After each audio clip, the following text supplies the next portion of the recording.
Откройте, не бойтесь свежего воздуха. Прошу вас расстегнуть воротничок и ослабить пояс. Ноги соедините, руки опустите. Ноги соедините, руки опустите. Bonjour, Présence TV c'est parti. La web télé participative et citoyenne du Centre culturel de Dizon inaugure sa première émission. Et ce, vous allez le voir dans les locaux de la régie de quartier. C'est d'ailleurs un groupe de stagiaires de la régie qui a réalisé notre premier reportage citoyen que nous découvrirons tout à l'heure. Le projet de Présence TV a été rendu possible par toute une série de partenaires que sont le plan de cohésion sociale, la Maison des Jeunes ainsi que la régie de quartier. Je vous propose maintenant de passer à notre sommaire. Откройте форточку. Откройте, не бойтесь свежего воздуха. Cela fait plus d'un siècle que la guerre 14-18 a eu lieu, mais que s'est-il passé à Dizon durant ces 4 années? C'est l'objet de notre premier reportage.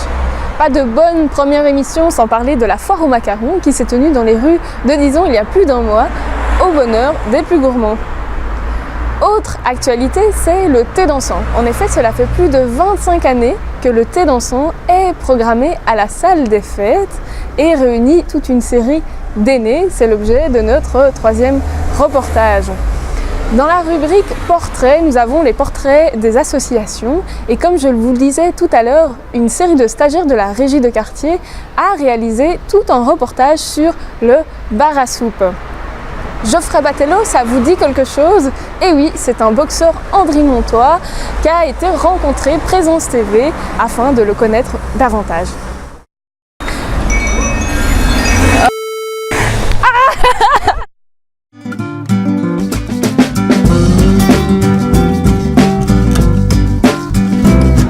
Il y a 100 ans, les troupes allemandes envahissaient la région.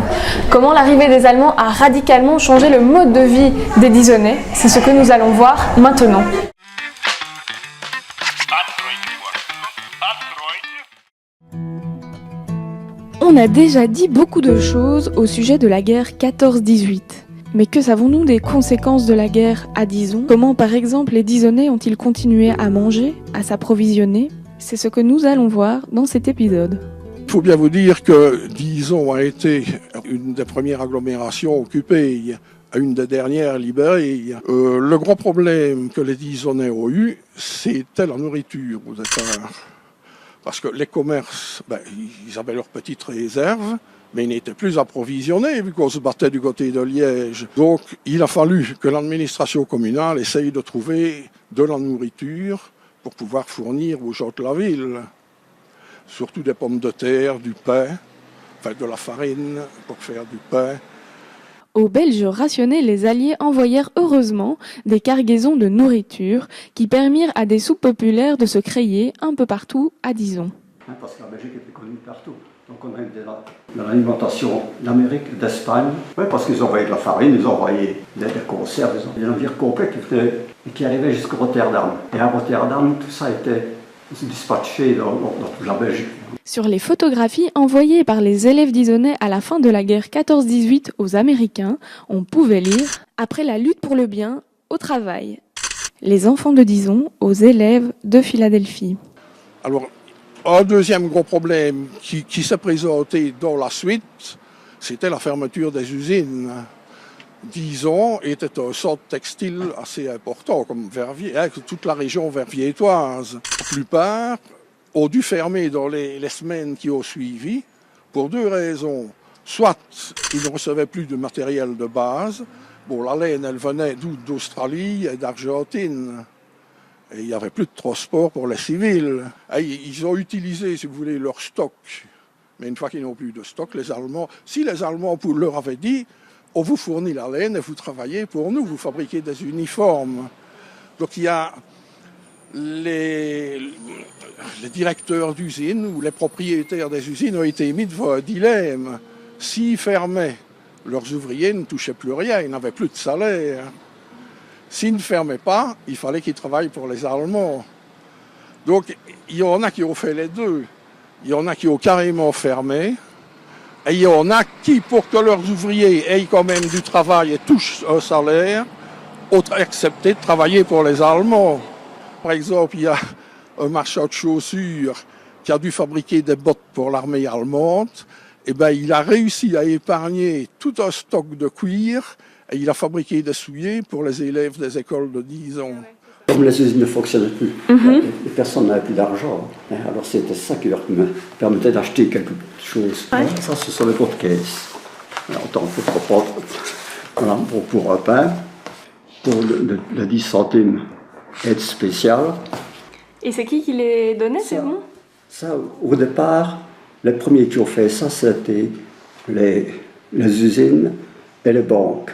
Puis alors après, ça a été fait par la commune. Voilà, vous en savez à présent un peu plus sur la guerre 14-18 et ses impacts à Dijon. Le prochain épisode traitera en détail des premiers jours de l'invasion des Allemands et des correspondances entretenues par les soldats partis sur le front grâce à Verviers-Vola. Comme tous les 3e lundis du mois d'octobre depuis presque 200 ans, la foire aux macarons a rassemblé les foules. Retour en images.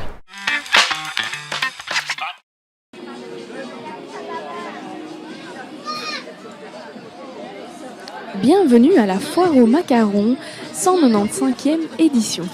Cette fois-ci encore, la convivialité, l'amusement étaient au rendez-vous. On avait envie de faire un petit tour, il faisait beau, on savait qu'il y avait un peu d'ambiance ici. Notre ami Mitch qui est là chaque année, qui vend de la vodka fraise et on vient prendre le petit apéro. Relique du 19e siècle, la foire aux macarons était à ses débuts une foire marchande.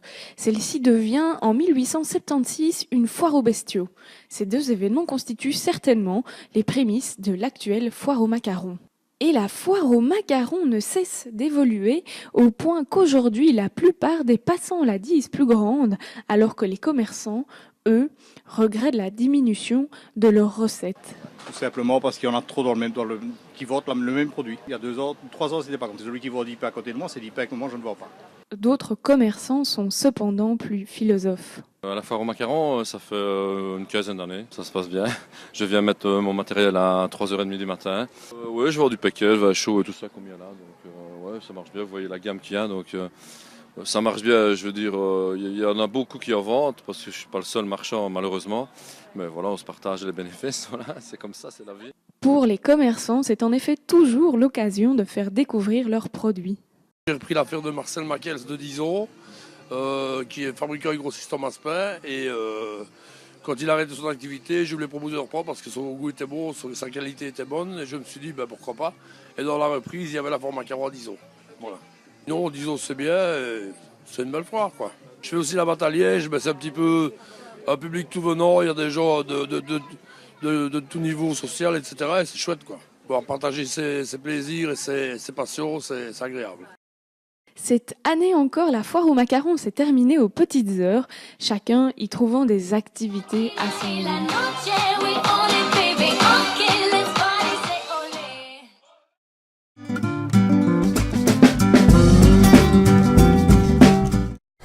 Ils sont plus d'une 70aine d'aînés à se retrouver tous les derniers mercredis du mois à la salle des fêtes, à l'invitation de l'association Eneo pour les plus de 50 ans et du centre culturel Présence TV vous emmène au thé dansant.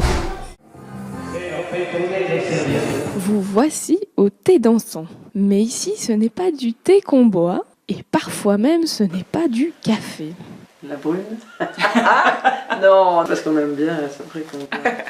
Voilà, c'est l'occasion de boire une bière. Non, mais on danse, on aime bien rencontrer les gens. D'après l'enquête de Présence TV, il paraîtrait même que tout le monde ne danse pas.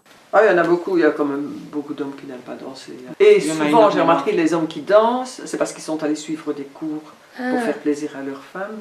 Ils vont suivre des cours et alors, oui, il faudrait... Et eux, les hommes, ils ont besoin de savoir que... Comment ça se danse? Voilà, tandis que les femmes dansent plus facilement.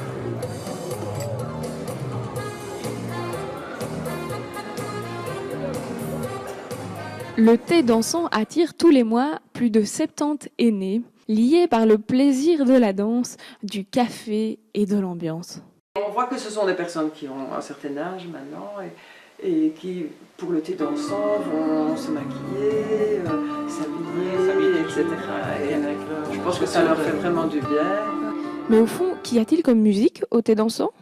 Il y a des tangos, des valses, évidemment. Quick step, enfin, la valse de danse de salon. Des Et alors, on marches. ajoute un tout petit peu de country. Hein. Oui, c'est ça. Ça nous fait du vent dans les couettes, ça fête, mais seulement pour la fête. Et on fait coller des serviettes, comme un peu de girouette. Ça nous fait du vent dans les couettes, ça fête, mais seulement pour la fête. Animé par une série de bénévoles et un musicien plein d'histoires, Il y en a beaucoup qui le suivent de toute façon. Fort connu il y a 40 ans ici. le thé dansant vous ouvrira ses portes tous les derniers mercredis du mois dans le bâtiment Lucomel à Dizon.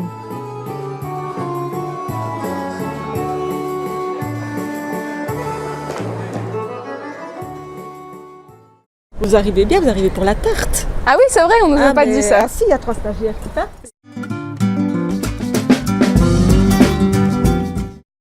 Chaque mois, Présence TV propose à un groupe de citoyens de prendre part à la réalisation d'un reportage. Et pour cette première édition, comme on vous le disait, ce sont les stagiaires de la régie de quartier qui s'y sont collés. Ils vont nous parler du bar à soupe, de la prise de vue au montage. Ils ont tout fait. Откройте двор.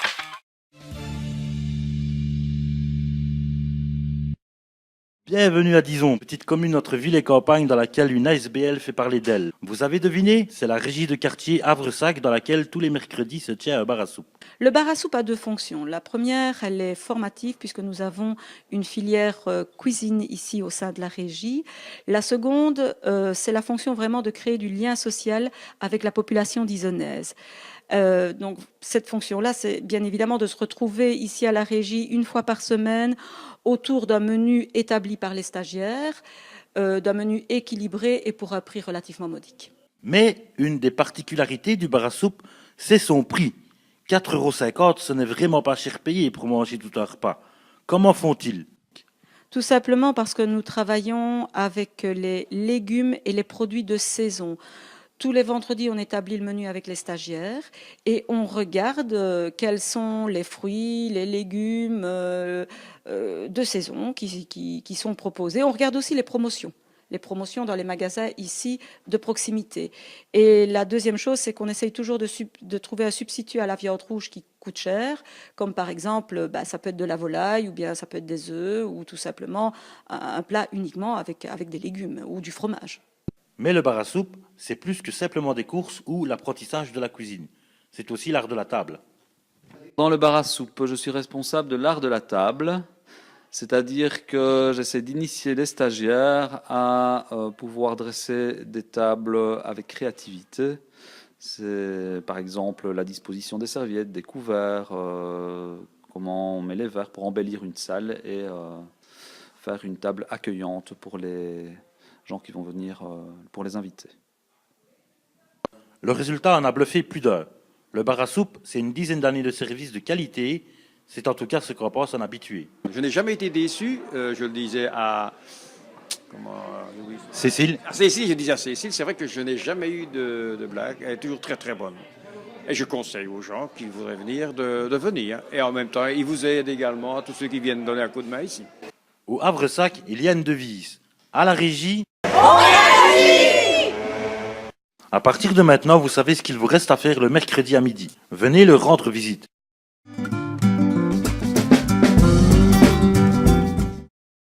La régie de quartier, ce n'est pas que le bar à soupe. Et pour en parler, nous avons à nos côtés Véronique Nicolas qui coordonne des activités à la régie de quartier et à qui nous allons poser quelques questions. Donc Véronique, bonjour. Est-ce que tu peux nous expliquer un petit peu justement quelles sont les grandes missions de la régie de quartier ? Oui, effectivement, donc nous ici à la régie de quartier, donc nous avons plusieurs missions. D'abord, nous avons une mission d'insertion socio-professionnelle. On propose une formation de base d'ouvriers polyvalents à nos stagiaires. Donc les stagiaires ont l'occasion de s'essayer en fait à différents savoir-faire donc dans le cadre de 3 axes de formation. Donc effectivement, il y a un axe de cuisine de collectivité dont fait partie le bar à soupe. Il y a un axe en fait chantier, donc où les stagiaires vont faire des petits travaux dans les habitations ici de personnes qui n'ont pas forcément également les moyens de faire appel à une entreprise privée pour faire de la pâture ou du tapissage, etc. chez elle. Et pour finir, il y a un travail un petit peu plus artistique qui est fait avec les stagiaires où on est vraiment dans des objectifs de recyclage, de détournement de vieux objets ou de vieux vêtements pour pouvoir créer du mobilier d'intérieur. Donc par exemple des chaises, des paravents, des luminaires à partir de t-shirts, passoires, louches, etc. Donc il y a vraiment l'acquisition de savoir-faire, mais avant tout, l'idée de la régie de quartier, ce n'est pas de proposer à nos stagiaires d'apprendre un métier. Avant tout, c'est de les remettre dans un contexte, en fait, de les remobiliser autour d'un projet. Et donc, de plutôt leur réapprendre ou leur apprendre en fait différents savoir-être liés au monde du travail ou en tout cas au monde de la formation qualifiante. Tout simplement se lever le matin, respecter un groupe, respecter l'autorité, etc. Et alors l'autre facette de la régie de quartier, c'est que nos objectifs vraiment d'insertion socio-professionnelle sont en lien direct avec la dynamique de quartier. Ici, dans le quartier Neuf-Moulins, mais plus particulièrement sur toute la commune, l'idée c'est que par les axes de formation, les stagiaires vont faire des choses qui sont valorisantes. Accueillir des personnes qui viennent manger le mercredi à la régie, c'est tout à fait valorisant. Aller faire des petits travaux pour rendre service aux habitants, c'est vraiment chouette aussi.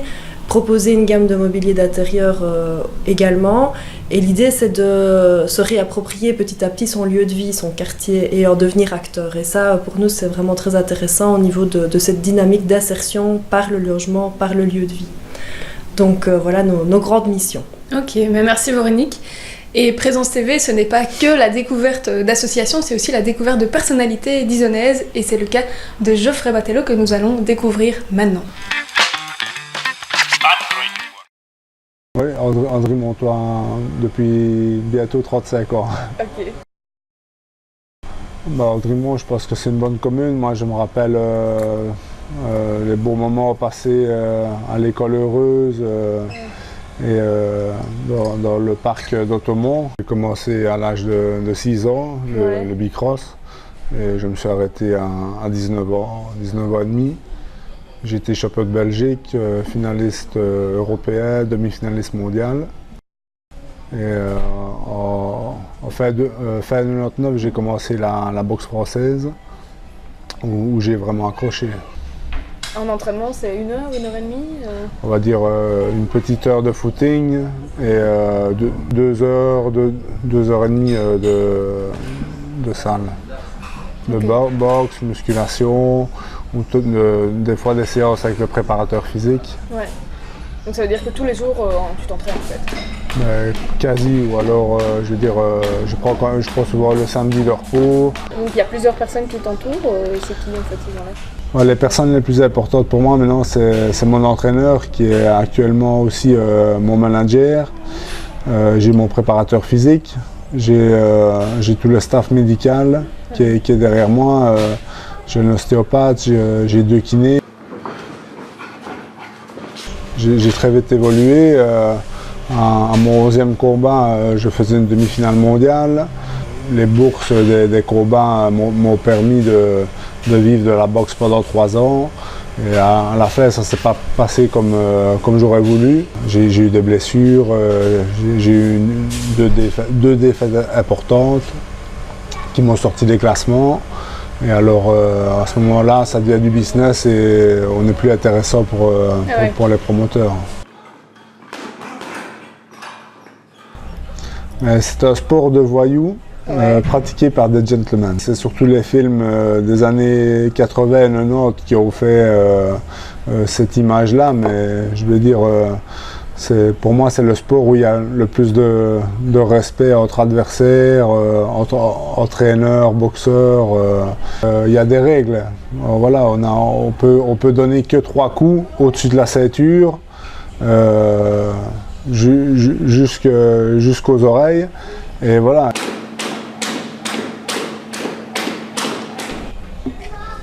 Quelques mots, je dirais.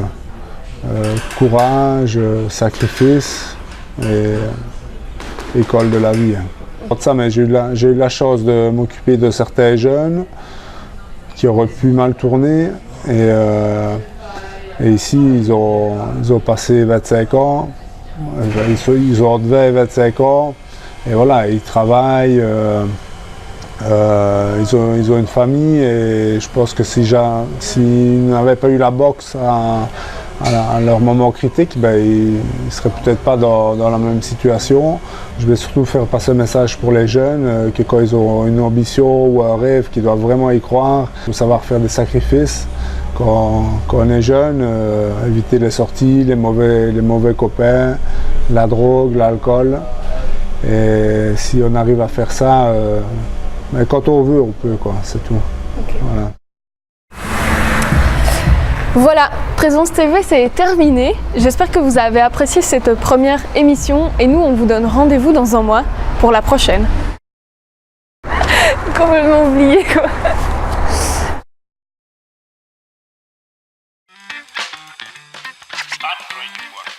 Откройте, не бойтесь свежего воздуха. Прошу вас расстегнуть воротничок и ослабить пояс.